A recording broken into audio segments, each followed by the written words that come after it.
And I want to welcome Robert Cazimero. He has a brand new album called Hoola 2. He is beloved by millions and more than just a successful singer and top recording artist, also very much respected. Kumuhula. Thank you so much for taking the time to share with us this morning here at KKCR Radio.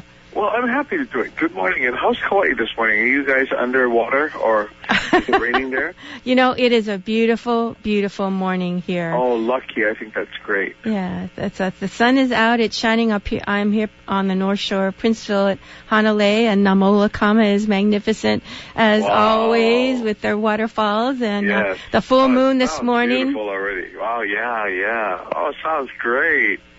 We're overcast over here, so I'm very, very jealous of Kauai right now. Oh.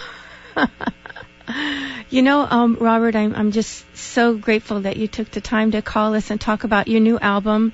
Yes, well, I'm glad that I have this opportunity. Thank you so much. This new album is, actually it's a follow-up from my first Hoola album that was released last year.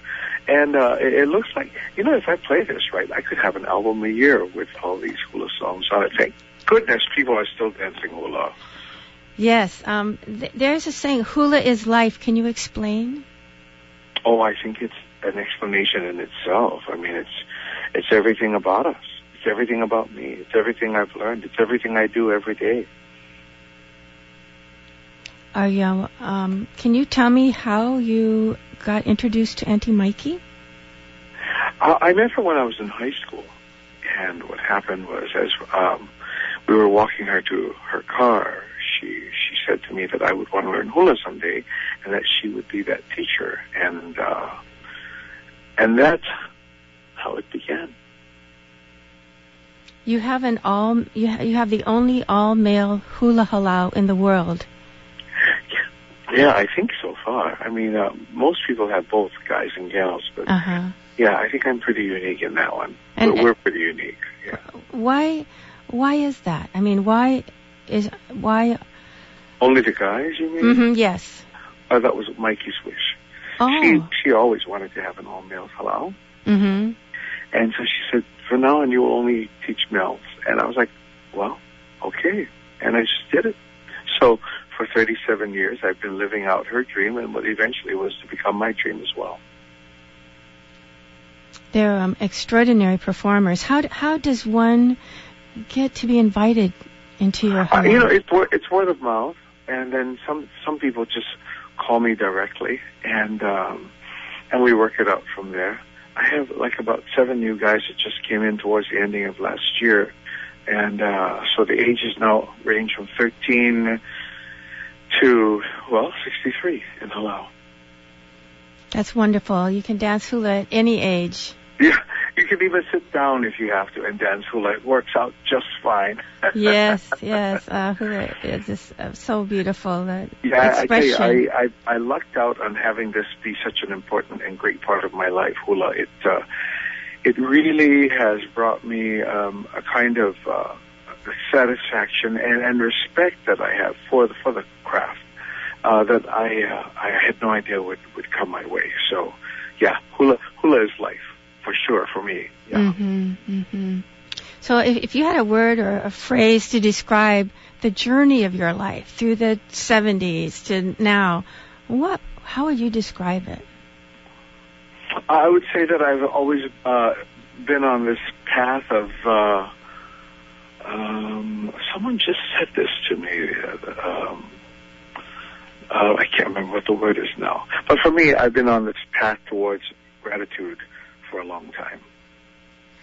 And that's what hula and singing and my life as a whole has brought to me, a state of gratitude, you know. So, that's what it was. The word was tolerance. I've been working towards understanding and tolerance through hula all my life. Most of my life, 37 years of it in halau. That you know, being in gratitude, that's always keeps you in your heart. Yeah, I tell you, it's a great thing. It helps keep you, humbled of the fact too that it ain't all about you, kid. It just ain't all about. Well, in this case, it just ain't all about me. So is it hard to balance out your singing career and going on tour and halau practice? And it can get a bit frantic, but for the most part, I can still do it, which I'm so grateful for.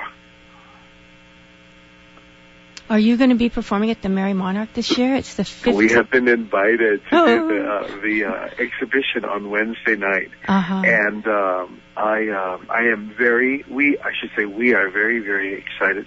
We have a very short half-an-hour program within the long program itself, and we're going to take advantage of every minute of that time to sing and dance and show our appreciation towards all those people that made it possible for us to be where we are today. The Merry Monarch is such an extraordinary experience. Yeah, it is, and everybody wants to do it, and I say you should at least go once in your lifetime, and then after that, television coverage is the best. So is sitting in your own house with the refrigerator and the bathrooms and the bed is close by. Right. I want to go back in time a little bit. How did you meet Peter Moon? We met Peter Moon at a friend's home because Bill Kaiva was going to do an album, and we were going to be singing backup. And he wanted Roland to play the bass with Peter Moon, but Peter had his own bass player, until he heard Roland's playing, and then eventually Roland went to work with him first. And that's how we met Peter. That was back in, I think like 68,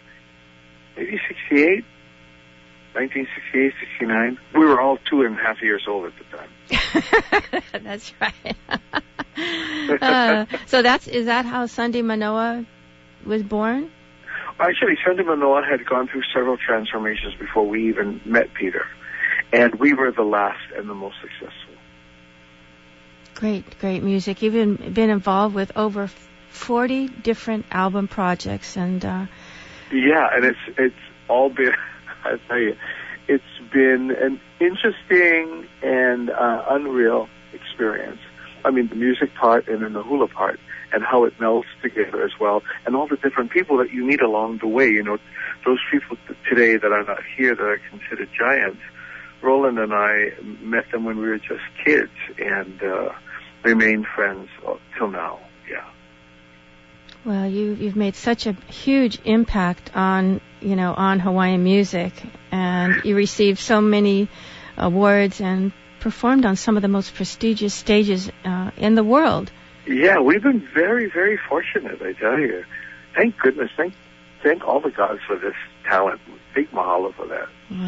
Well, you certainly have a beautiful gift. Tell me about the Dave Malo Award. Oh, it was really amazing. To tell you the truth, I don't think that a group of people that were giving us the award were prepared for what was going to happen that night.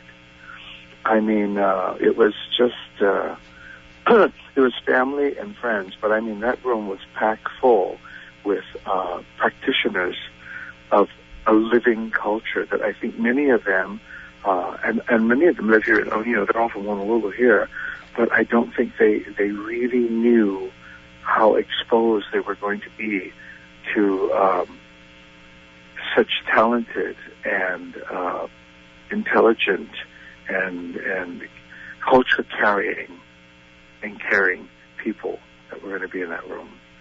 So for myself and Roland, we were blown away by who was there, by what we received, by the kindness shared, and the fact that those people had never experienced anything like how we brought to that evening in being honored by them.